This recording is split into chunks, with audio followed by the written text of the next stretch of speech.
Bonjour. Dans ce module, nous allons étudier l'impact financier induit par le développement de la résistance. Au cours des 3 modules précédents, nous avons vu que la résistance aux insecticides est la diminution de la sensibilité d'une population de ravageurs à un insecticide qui était auparavant efficace.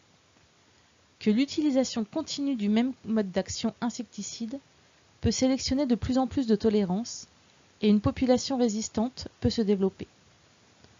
Que la vitesse de développement de la résistance dépend de plusieurs facteurs. Point de départ, potentiel biotique, immigration d'insectes sensibles, utilisation continue du même mode d'action. Qu'il existe 4 types de mécanismes de résistance. La résistance métabolique qui est la plus courante, la résistance par mutation de cible qui est la plus grave, la résistance à la pénétration, et enfin la résistance comportementale. La résistance a un coût. Regardons. Si l'agriculteur ne met pas en place des stratégies de bonnes pratiques de traitement, c'est l'escalade financière. En effet, l'augmentation des populations de ravageurs cause des dommages à une culture. C'est pourquoi les agriculteurs contrôlent les ravageurs en utilisant un insecticide pour réduire les pertes. Certains insectes sont moins sensibles aux produits. Après une utilisation continue du même mode d'action, comme nous l'avons vu dans les modules précédents, la résistance peut évoluer et rapidement. Il faudra certainement que les agriculteurs augmentent les cadences, les doses et ou utilisent des mélanges, ce qui engendre un impact financier. L'objectif majeur étant de protéger ces cultures et casser le cycle de développement de la résistance. La résistance a donc un coût. Celui-ci a été étudié dans plusieurs régions du monde. Quelques exemples. 40 millions de dollars. Cela correspond au coût estimé de la résistance aux États-Unis en raison des coûts de traitement supplémentaires ou d'utilisation de moyens de contrôle alternatifs. 16 millions de dollars.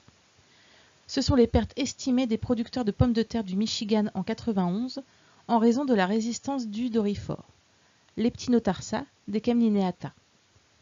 Les pertes de production de coton en raison de la résistance du complexe de ravageurs tordeuse noctuelle, en Inde, en Thaïlande et au Mexique, ont effondré les économies de communautés entières. Il faut garder à l'esprit que les insecticides sont toujours parmi les outils les plus efficaces pour contrôler les populations de ravageurs.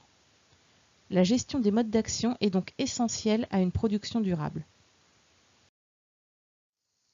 Quelques exemples de ravageurs pour lesquels le développement de la résistance a eu un coût économique important.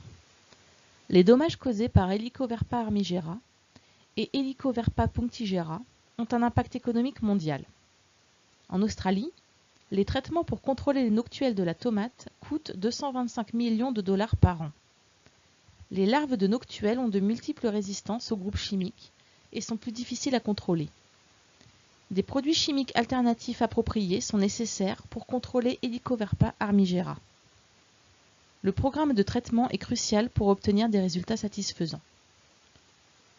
Les larves de Tuta absoluta mangent les feuilles et les fruits de tomates. Elles causent des pertes de rendement significatives en culture, de plein champ ou sous serre. Les dégâts peuvent atteindre 100% de la culture. En 2005, 50 à 100% de dommages à la récolte ont été signalés selon l'OEMPP. Tuta absoluta a une capacité de reproduction très élevée, avec 10 à 12 générations par an. Tuta absoluta peut rapidement développer des souches avec une sensibilité réduite aux insecticides qui ont été efficaces auparavant.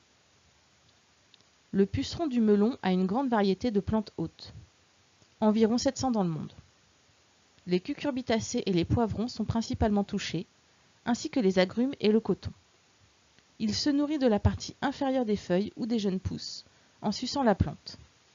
Le miella excrété peut diminuer la quantité et la qualité de la production. Il est vecteur de différentes maladies virales, telles que la mosaïque de la tomate. Il a un énorme potentiel de reproduction grâce à un cycle rapide et une fécondité élevée.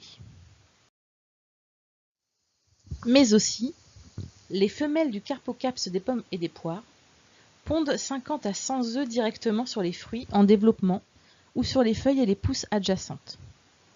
Les larves éclosent 5 à 18 jours plus tard. peu de temps après, elle pénètre les fruits où elle passe à travers 5 stades de développement pendant une période de 3 à 5 semaines. Le carpocaps des pommes et des poires peut avoir 1 à 3 générations par an en France. Il existe plusieurs mécanismes de résistance connus, tels que la résistance métabolique, la résistance liée à la mutation de cible, la réduction de la pénétration et le changement comportemental. L'aleurode du tabac se retrouve sur plus de 900 plantes hôtes et est un parasite majeur dans les serres. Il transmet plus d'une centaine d'espèces de virus. Les plantes sont endommagées par des piqûres sur la face inférieure des feuilles et par une production abondante de miella. Les biotypes les plus dangereux sont le biotype B et Q. Le type B est répandu dans le monde entier.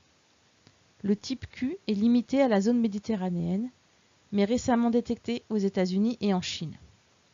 Bemisia tabaci a un fort potentiel pour développer des résistances. Le méligète du colza est un ennemi majeur du colza, en particulier en Europe occidentale. Les œufs sont déposés dans les boutons floraux et les larves se développent au sein des fleurs. Les adultes et les larves s'y nourrissent du pollen et du nectar. La résistance aux pyrétrinoïdes a été signalée depuis 1999. Le mécanisme de résistance semble être un métabolisme amélioré par les monooxygénases P450. Une mutation de site a également été identifiée dans certaines populations.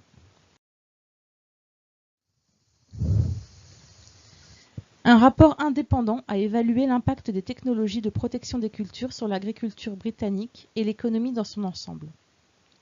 Le cadre réglementaire de plus en plus conservateur menace la disponibilité des produits phytopharmaceutiques.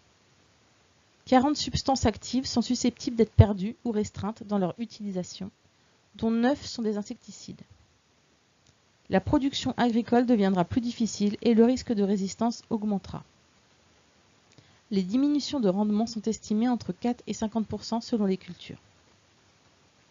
Le rapport a calculé une baisse de la valeur ajoutée brute pour l'agriculture britannique de 1,6 milliard de livres sterling, soit 1,9 milliard d'euros, moins 20%, sur une période de 5 ans, de 2009 à 2013.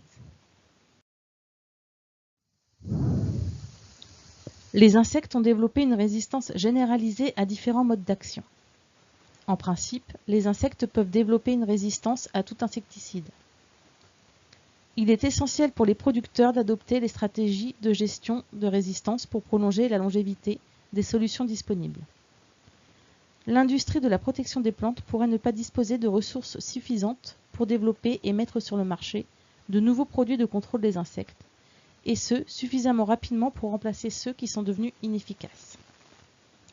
Les producteurs ayant des problèmes de résistance n'ont pas le temps d'attendre une nouvelle famille chimique.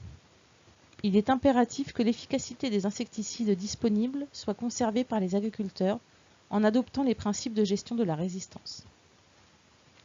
Les bénéfices attendus d'une bonne gestion de la résistance sont économiser de l'argent, car on maintient l'efficacité des produits, on réduit le besoin de passer à des méthodes de contrôle plus coûteuses, on préserve les rendements et on assure une production durable. Le deuxième bénéfice est le gain de temps. Moins d'applications, c'est moins de temps passé dans les parcelles, moins d'efforts et d'inquiétudes pour essayer de contrôler efficacement les ravageurs. De nombreux ravageurs importants ont développé des mécanismes de résistance contre de nombreux modes d'action. Le coût de la résistance est élevé et le nombre de produits efficaces est limité. Une gestion de la résistance rigoureuse est nécessaire pour maintenir l'efficacité des produits et une variété de solutions pour les agriculteurs.